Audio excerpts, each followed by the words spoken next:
Hey, friends. Welcome to Dishing on Divorce Next Chapter on WGSN-DB, Going Solo Network Radio, Podcasts, and TV. I'm your host, Lisa Lisser, CEO and founder of LZL Coaching, a boutique coaching firm focused on divorce, relationships, and life transitions. I'm also a divorced mom of 3 now grown kids, a recovering lawyer, a current educator, a spiritual counselor, and a divorce coach. And I am committed to transforming the divorce experience for everyone involved. When I got divorced, I had been retired from the practice of law for over 16 years. I'd been working as a volunteer in the Jewish community. I did philanthropy, public speaking, program design, allocations, and I learned leadership skills and values that were core to my identity. But I'd been out of the workforce for 16 years, and I'd left the financial money stuff to my husband to deal with. That was our deal. When I got divorced, the deal didn't matter anymore. And he thought I should go back to work at my prior 6-figure salary despite not working for all those years. And I knew that starting salaries in law were not at the level of where I had left in terms of what I could do now. I had to prove that I couldn't earn in order to get the alimony that was due to me. It was a catch-22, and for many years, it limited me in what I thought I was worth. And that brings me to today's guest, Sherry Platt.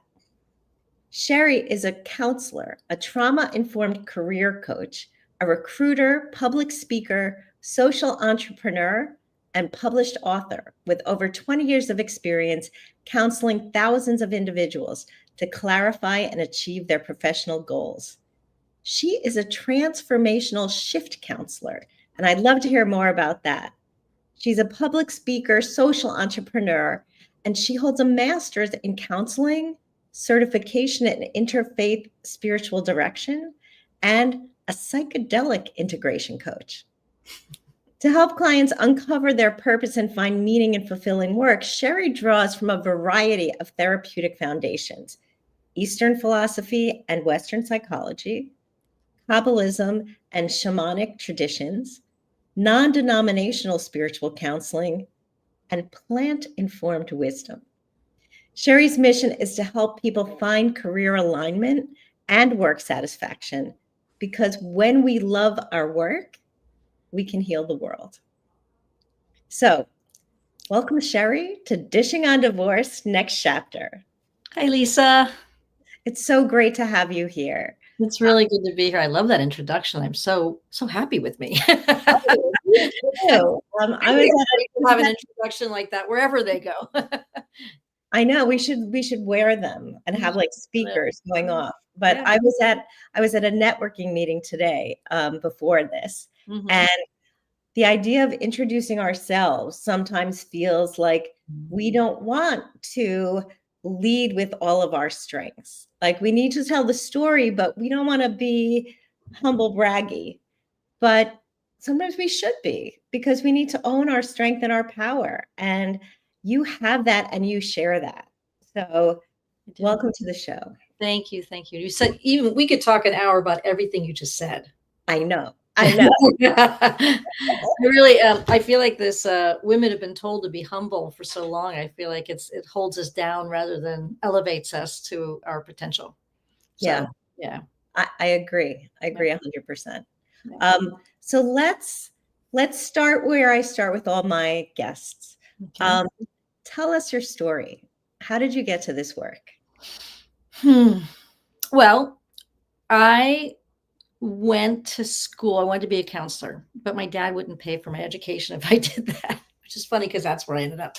So I went into journalism and broadcasting, was a radio disc jockey for 6 years here in Florida, and moved to Boston. And one day I went for a job interview and didn't want that job, but I was in the elevator and the doors opened up to a personnel agency. And I thought, I can go and be like a temp employee. I can move to Boston and just be a temp employee. So I interviewed with all the people in the agency, and I got to the placement counselor, the one who does the permanent placements, as they call them. And he said, "What do you want to do?" And I said, "I think I want to do this." And he said, you want to do this? I said, yeah, I've been doing it in radio. I've been interviewing people. So why not do it to help people find work? And that's where it started. And it actually started with me doing outside sales, which nobody wanted to do, but I was totally open to it. And in the outside sales role, I interviewed hundreds of HR people, not just HR people, but small business people, about what they looked for in candidates, what they needed in employees. And it became a really interesting world for me. Eventually moved to San Francisco, eventually worked at Jewish Vocational Services as a job developer with adults with disabilities. So there I met people across the board, people who had physical disabilities, emotional, psychological, everybody, and including addicts, recovering addicts, felons. And again, fell more deeply into it and fell more deeply into this. I knew it was what I was supposed to do. Went back for my master's degree in counseling, specializing in life transitions, and continued down that path of always being a recruiter. So being in the world of work, working with hiring managers on finding the right candidates, and also always maintaining an active practice as a career counselor, and both informed both jobs. So along that path, I also was always pursuing the spiritual path as well. So studying shamanic practices, I was really blessed. I got to study with some of the brilliant Kabbalah minds, really delved into Kabbalah psychology, which I still is a foundation for a lot of my work. I've done vision quests. I've done Buddhist practice for 15 to 20 years, meditation practice. So they're all interweaved. Nothing is separate. And along the way, probably have helped thousands of people on their journey to finding meaningful work. In California, I started working specifically with people going through divorce. So that is really where I started working with attorneys. So I don't know where it is, if it's this way everywhere, but in California, there is a civil law that requires that both parents be financially responsible for the well-being of the children financially. Mm-hmm. So in divorce court, especially when it got contentious, the courts would send the people who are returning to work to me, and I would help them restart their careers. Wow. And so and then I've been through two on my own. And the second one was very easy. The first one was challenging also. And so you're talking about your own divorces. My own divorce, yeah. And challenging in terms of, negotiation. And I know I had it much easier than most women because I had maintained my employment. Even though I worked part-time, I had still maintained my practice, and I had a really good lawyer. So I was in good shape for a while, but always very much needed to work. It was expensive to live in California. So expensive to be a single mom. And so that's the story. We can go in as many directions as you want with that. Right. So there's a couple of places I want to go. Sure. The first is acknowledging all the multiple directions that you went in. Yeah. Because we sometimes grow up, I know, like people in their 20s today are thinking that they'll leave college, they'll have a track, and that'll just be what they do. And that's not really how life works. And so what your life story and my life story shares is that this life is a circuitous, serpentine, take an opportunity when you see it, shift your mindset.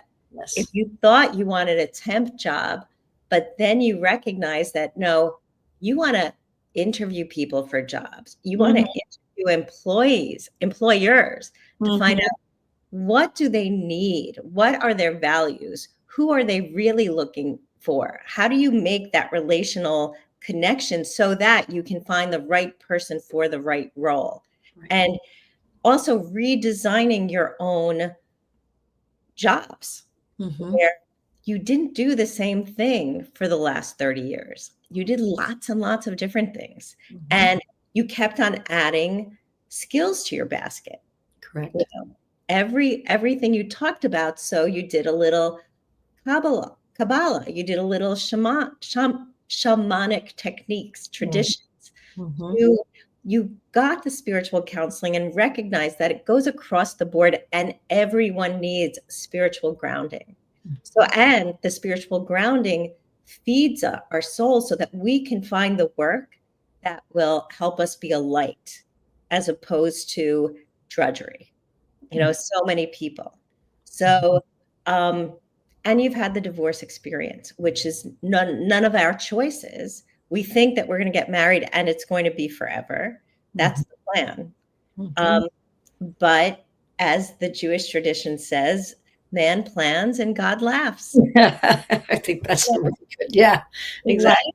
Yeah. life happens and we need to be able to pivot. Yeah. And that's what you're talking about. But Correct. one other thing that is very real is that it's hard to pivot when you've been out of the workforce for so long. And so today's show is called Overcoming the Motherhood Penalty. Right. So, that's a phrase that really resonated with me. Yeah. Yeah. I'd love you to share what that means to you and what that means to our audience. Sure. And also, I want to go back over a couple of things. I'm not so sure. I feel like when I was interviewing tech people, they tended to be more early career experience. And I think that generation is teaching this generation what we most need to learn, which is career fluidity. Right. So I also call it career anarchy, but it's we, especially as the world of work, and I'll go to the motherhood penalty in just a second, but you said so many interesting things. I just want to address it, that the world of work is radically changing. It has been for a long time, but it's speeding up now. Mhm. And the days of thinking that employers are going to support us financially is reducing rapidly. And we can thank COVID for opening our eyes for that as well, because the gig economy went from like 20 million to 50 million people. And the gig economy is when we take jobs, gigs like musicians did, for short periods of time on a more frequent basis. So the world of work has been changing for quite some time. And I actually think that this will be beneficial to women, especially women who choose to take the path of motherhood. So the motherhood penalty is the financial penalty that women experience once they step into motherhood. So that's actually a huge economic disadvantage women face in the workplace. And about 80% of the gender pay gap is affiliated with women who choose to have children, whether they step out of full-time employment or not.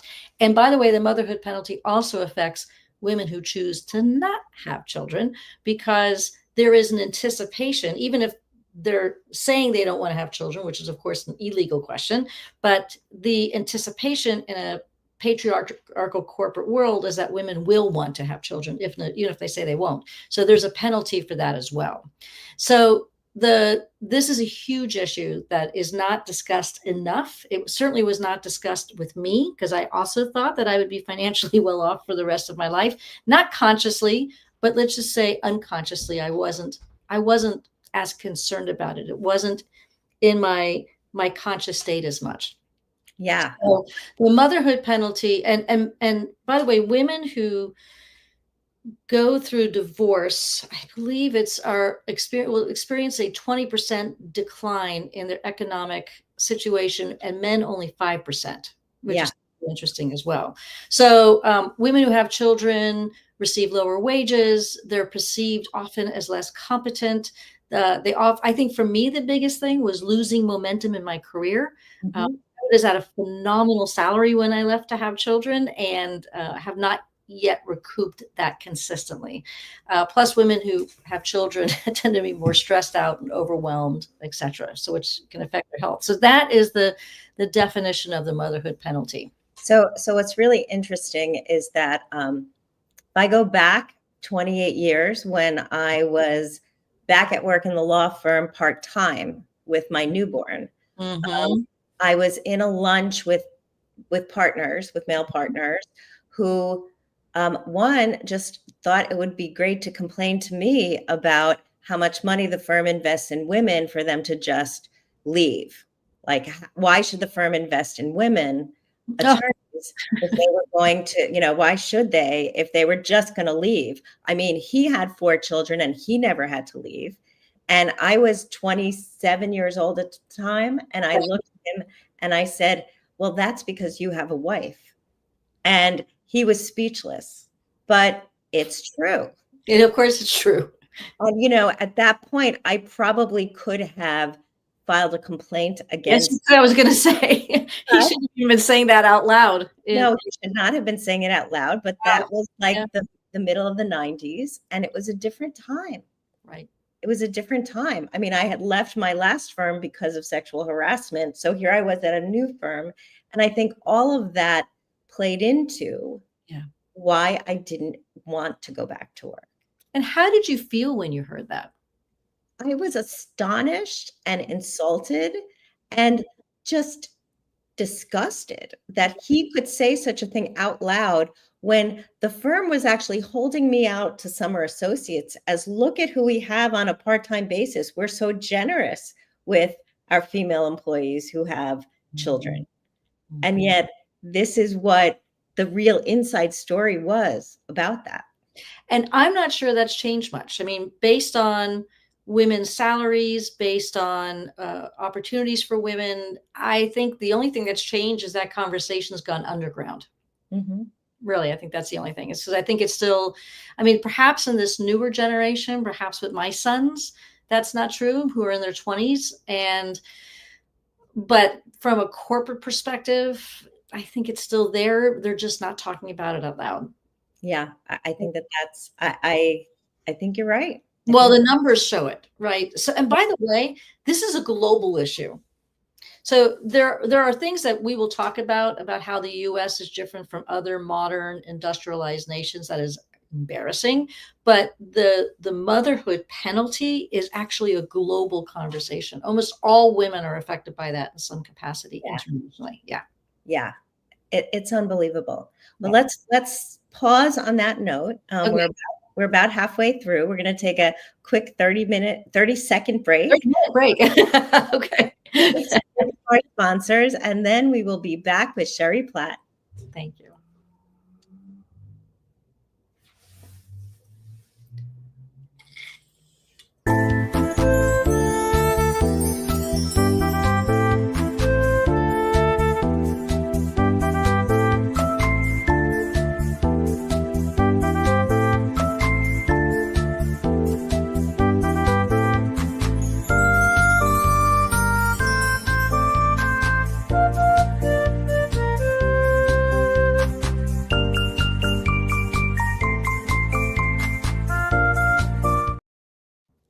And we're back with Sherry Platt, and our topic is overcoming the motherhood penalty.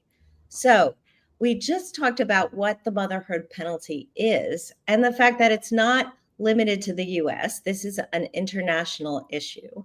But our title is Overcoming the Motherhood Penalty. Mm-hmm. So once we know what the situation is, what can we do to overcome it? So what is the best advice that you can give to women to help them avoid the motherhood penalty? I think we have to start with ourselves. So this is how I work with my clients as well. I think it's really important that you know your brain. So what I mean by that is, what are the belief systems that we as women carry within ourselves that we are actually unconscious of? So when we're young is when we form the majority of our belief systems. And those belief systems form neural pathways and patterns within our brain. And that forms most of our unconscious belief systems. So we get to go back to our childhood and the observations that we made about work, about women's roles, and how that how it still influences us in our decision making. So for example, what are your belief systems about having children and not having children? What are your belief systems around the philosophy of raising children? What is your philosophy around work and the combination of raising children? Do you still believe that women need to be at home, or women need to be at work, or combination, that women can do it all? until we really stop and look at our beliefs, it's sort of like the conversation around the glass ceiling, because this is the same conversation around the glass ceiling. The glass ceiling is a real thing, just like the motherhood penalty is a real thing, but there are two motherhood penalties. There's the internal motherhood penalty, if that makes any sense. It's our own belief systems about what we think we should be doing and how life should look as a mother and work and financial. So, do we believe that our partner is going to take care of us? Do we believe that we are supposed to stay home? Do you want to have children? The statistics are that more, in fact, it's actually becoming a statistic more and more countries are concerned about. More and more women are choosing to not have children. Yeah. So we have to start there. We have to start looking at our own internal belief systems. And I would like to see this actually start before we even contemplate having children, early on, to get clear on, is it the wish of my mother to have children? Is it the wish of my religion for me to have children? Is it the wish of my culture to have children? Am I getting my information from the news, from commercials? What do I want? So I think we have to start there. That is how, and then how are we talking to our daughters about this? Right. But let me go back a step. The messages that we get from the society that we live in. That's right. Starting with our family of origin and moving on to our community and our religious communities and our civic communities. Mm-hmm. All of these messages are pummeling us at the same time to have that we need to then reflect and build our own identity from. And so if we don't think about it beforehand, then we're going to just go with whatever that identity was. Who do they tell me I'm supposed to be? Exactly. And, I grew up in the 70s and 80s, and I was supposed to have it all, right? I was supposed to have kids, have a job, be a professional. Like, being a lawyer was a huge thing in my family. No one had been in that profession before. Yeah. And I was a girl. Right. I'm one of 3 daughters, and my parents said, you can do anything. And I believed them. But at the same time, they wanted me to get married, Wanted you to have children. Yeah. And was there even any space around not having children? Did anybody say to you, do what feels right? You do not have to have children? No, that never happened. In fact, at my bat mitzvah, the cantor said, you do whatever you want, but you need to have 3 kids because we can't have 0 population growth. So I felt like I had a responsibility. Oh, absolutely. To the world. Yeah. And I'm from a Holocaust family. So it was absolutely an expectation that I would procreate at least my part of the 6 million Jews that were killed. Yeah. But I think I want to take it one step further, which is those beliefs form neural pathways in our brain. And so the reason why that's significant is that for us to have our own belief systems, we have to acknowledge that a lot of programming has taken place, and we have to ask the question, how do we shift that programming? That is what transformational shift counseling is. It's shifting the program, shifting the patterns enough that you can get a feel for what it is you want. So that's the first step of knowing your brain. The second part of knowing your brain is acknowledging where you are in the stage of your own neurological development as a mother. So our brain goes through stages of development as a mother, right? So when you're breastfeeding, the hormones that are coming up are actually not telling you to go out and get a job. It's telling you to sit still and breastfeed your children, right? Yeah. Brain fog, etc. And so as our children grow, our brain develops, the brain clears, takes on different hormones, adapts somewhat, although it's very unlikely we will not have the same hormonal brain system that we did prior to children. And I think there needs to be an acknowledgement around that too, because that will also affect the work that you're doing. So it's really important to just take a moment and to really look at knowing your brain, where you are developmentally, and what your own belief systems are, and question and learning to question them. Learning to question them. But I wonder, people can be very comfortable in their neural pathways. They can feel like these decisions that I made, I always wanted to have 3 kids. Like, I never questioned that. Mm-hmm. And was that the right decision? But did that impact my choice of husband and when I chose to get married?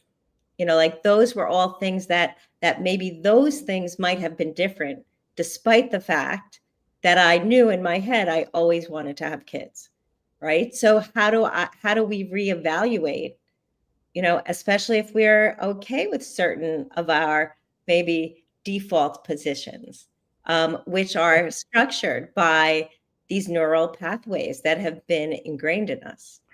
Well, it's like you said, some people are very comfortable with it, but I think the reason why it's important to question it is because when you begin to question, is this mine or is this somebody else's, you then begin to open the door for more planning, right? The more questions you ask, the more strategic planning you can make. So it turns out, yes, I do want children, but I also know there's a 60% divorce rate in this country. And so how do I strategically plan for my own financial well-being, given that I do want this path? Right. Right. So part of that structural neurological programming is that we can rely on someone else. And by the way, the statistics in same-sex marriage is different because there isn't an assumption that one person is going to take care of the other. Right. So it's a very different world, right? It's a different culture within a culture. Yeah, no, absolutely. But again, what is marriage if not an economic institution? And, it is like the core economic engine for society. But it was, right. Yes. But I mean, my point is that, we look at marriage in a different way now, right? Oh, yeah. Marriage needs to fulfill other needs beside economic needs. And when they don't get fulfilled, then that turns the economic cart of what our expectations were. Well, let's go with that because that's another recommendation. So be strategic about your choice of a partnership. Be strategic about first of all, be strategic about your partnership within a marriage if that's the choice that you take. And really ask these questions. I still remember we went to the rabbi for counseling, before we got married. The rabbi actually said, "Have you two had the financial talk?" Which we thought we had, but I don't think we had it deep enough. Yeah. So that's one thing. But there's an increasingly the percentage of people who are choosing to have parenting partnerships is also increasing. So what does that mean? What is a parenting partnership? So a parenting partnership can be two things. It's an agreement within an agreement. So it can be an agreement within a marriage about what parenting partnership will actually look like. Mm-hmm. So who has what roles, who will take on what responsibilities, and that means financially as well as taking care of the children. But there's also an increasing number of people who are choosing to have separate from marriage partnership agreements. So what if you're a mom, a woman, who wants to have children with someone else, but doesn't feel like getting married because that's not her path? Then if she finds someone who does want to who shares the same goals, they create a parenting partnership. So they actually agree on separation even before it happens. So this is the role that each of us is going to play in getting pregnant, in raising the child, and what it looks like if we don't stay together. Well, they're not going to stay together. So there's no anticipation. They can go on and have other marriages because their relationship is based on a parenting relationship. Wow. So that's something new that I had not. It is new. Check it out. I had started talking about this just in conversation with other women, and women who are looking to get married, but also feel like they're getting older and are really more interested in having children at this point. So we started talking about parenting partnerships, and I thought I had invented it, but as it turns out, it's a thing. So I actually did some research. I think it brings the conversation we have a conversation about marriage to some extent, but we don't have the conversation around parenting. Right. So and sometimes it's because we don't know who we're going to be as parents, but I don't think that's true. I think that people, if they actually sit down and really discuss what is a parenting partnership within a marriage looks like, that's a very different conversation, including what's going to happen if we don't work out. And it's really an opportunity to see what is your partner's belief systems? Yeah. Right. Because go ahead. Yeah, no, the thing is that if we don't work out, we still are parents to these kids that we That's create. exactly right. And so if one version of our relationship is set aside, Correct. we need to redesign another relationship that's not related, perhaps even at all, to the marriage relationship. That is correct. So, but I believe these need to be structured beforehand. Yeah. And the reason, and that is what's happening. That is the trend, because then you get to see who you're about to enter into a parenting agreement with. Yeah. Right. So if you can't have that conversation at the beginning and then legally agree on it. So I'm talking putting it down on paper, because what happens, and this is what's happening. If you look it up when we're done, you'll see what's happening is that people are forming these agreements within an agreement because of this situation. I don't want to give up my career.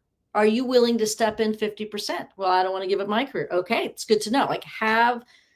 There's a lot of assumptions. So when we're not questioning our belief systems, then we have these assumptions about what the partner is going to do, the role that they're going to play.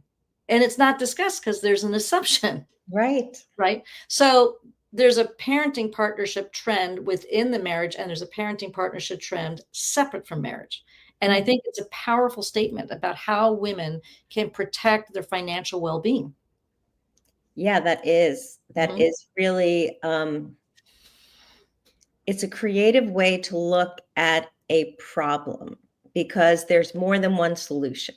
Yes. Right. And it also acknowledges that the conversation needs to be had before you welcome new souls into this world.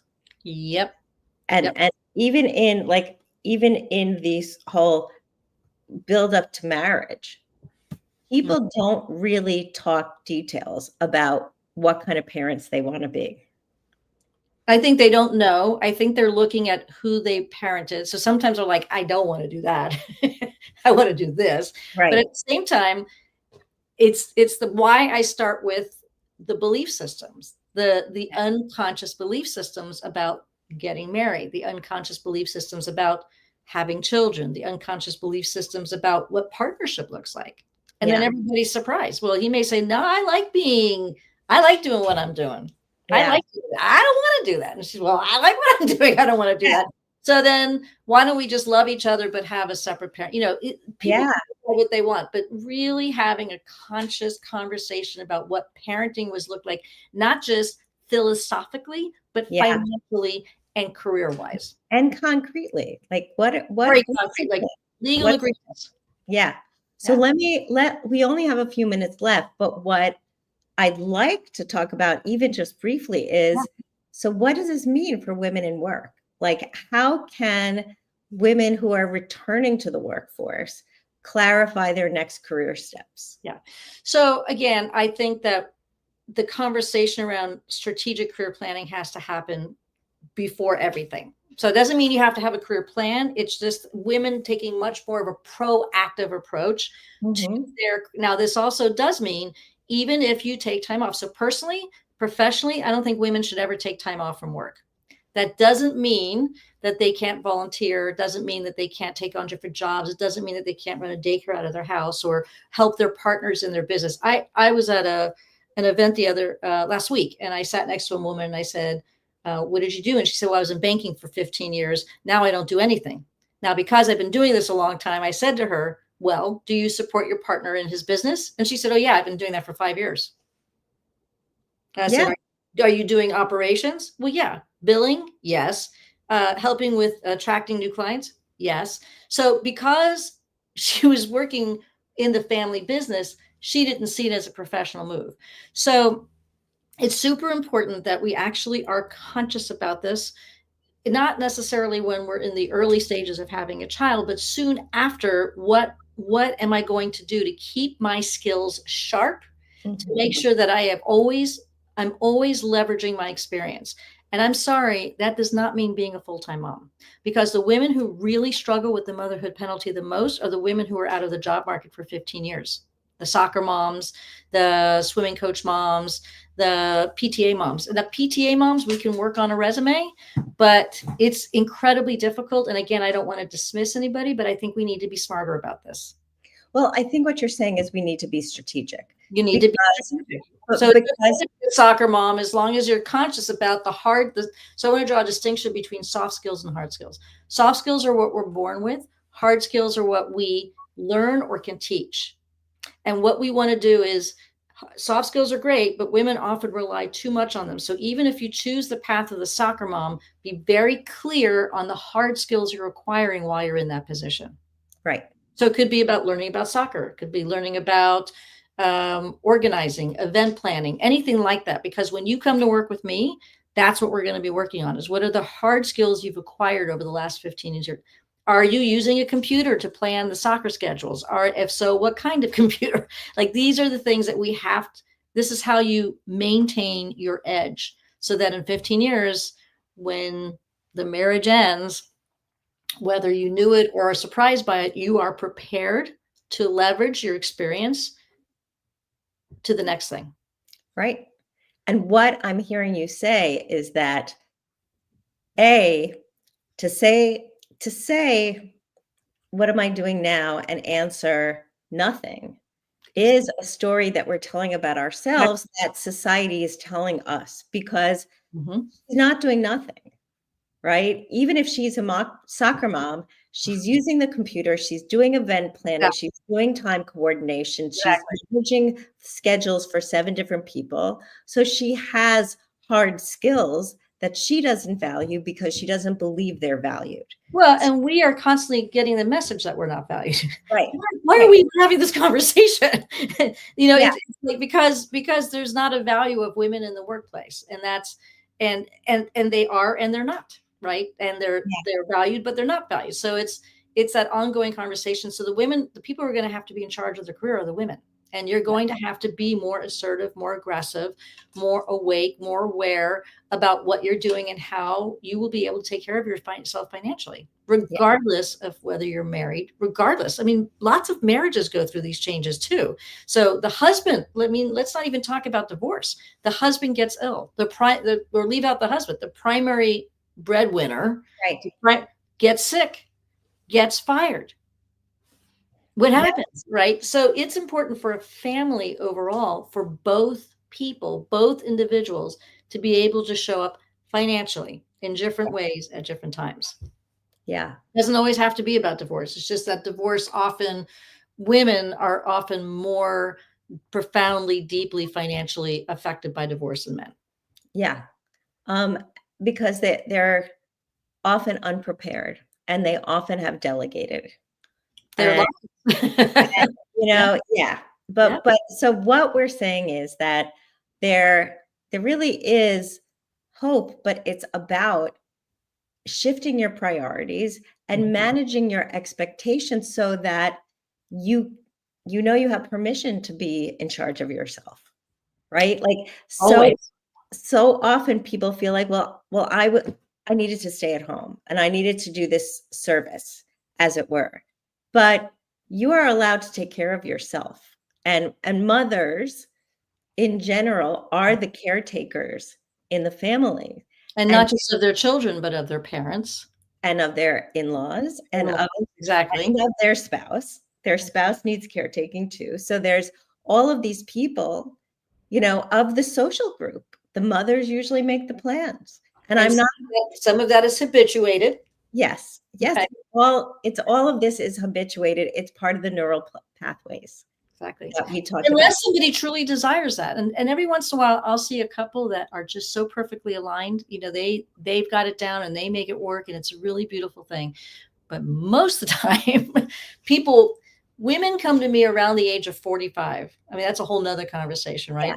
And it's because it's like the hormones start to shift and the veil is lifted. And all of a sudden they go like, whoa, how did I get here? What am I doing? And that's a whole nother show. So you'll come back. I'll come back. Yes. So we're at the end. So how about you give us some last words of advice for our audience who are in many cases, next chapter after divorce? How do we grow into that? First, I want to acknowledge what a difficult time it is, and that everything I just said is, very cerebral and very, precise. And I want to say, I get it. Divorce is really hard. And we are in the process. I say we, because I went through it too. We're worried about our children. Some of us are worried about where we're going to live. So I want to acknowledge that. And the idea of having to return to work on top of that is extraordinarily stressful. I want to say, remember that you do have value, because for a long time you've been told that you didn't. Mm-hmm. By society, by culture, and very likely by your partner, and maybe even by your children. Yeah. None of that is true. And the best part, even though it sucks, the best part about having to take this path is that you're going to get to see how amazing you really are, how valuable you truly are, and how much worth you really have, and not just financially, but for yourself. So I know it's hard, but this journey is your journey to awakening and to owning who you are and how valuable you are, even if you've been told you weren't for the past 10 to 15, 5 years. So I think this path to work is a path to finding meaning in your life, self-acknowledgement, and trust that even though it's hard right now, you got this, and life is going to be better on the other side. It just takes some time. Yeah. Yeah. I love that. Yeah. So what you're saying in a nutshell is your path to work is your path to worth. Yes. I have a little bit of a hard time with that worth conversation, but the path to work is a reawakening as to who you are. Yeah. Not just about what your value is financially, but who you are and what you bring to the table and how powerful you are to be able to make an impact in your life first and in other lives second. And it can be an extraordinarily empowering process. That's why I love it so much, because you're showing people their value. You're showing people, like, you're holding up a mirror and you're going, hey, Lisa, you totally rock it. I know you've been told something else. I know you felt something else, but I'm going to show you how valuable you are. And this is going to be fun. Even if it sucks, it's going to be fun. It's going to be fun. Even if it's hard. We got you. Yeah. That's amazing. Thank you so much, Sherry. How can my audience find you? Yeah. Please say it out loud, because I am radio and TV. Yeah. So you can go to sherryplatt.com. That's my website. And you can go to YouTube. So I have a lot of free, great workshops, seminars on my YouTube. And I think it's embarrassing. It'll be on my website, but it's Sherry Platt Transformation or Sherry Platt. You'll find me on YouTube. I have 10 videos on how to write a resume. And please only listen to me. Don't ask your friends and family. They don't know. The worst advice you can have. Don't listen to your family. Don't listen to your friends. If you want good resume advice, go watch Resume Love. There's 10 different videos on my YouTube channel. There's a career clarity process you can take yourself through. There's a job discovery process you can take yourself through. Plus, I have lots of really interesting videos on spiritual development, spiritual empowerment, etc. So those are the two. I'm on Instagram, and I'm very active on TikTok as well. And you can always just look Sherry Platt and you'll find me. Wonderful. Thank you so much. I look forward to our next conversation. And to my audience, you can always find me at lzlcoaching.com, Lisa at lzlcoaching.com. I look forward to our next conversation. See you next week. And for my audience, and see you soon, Sherry. Thank you.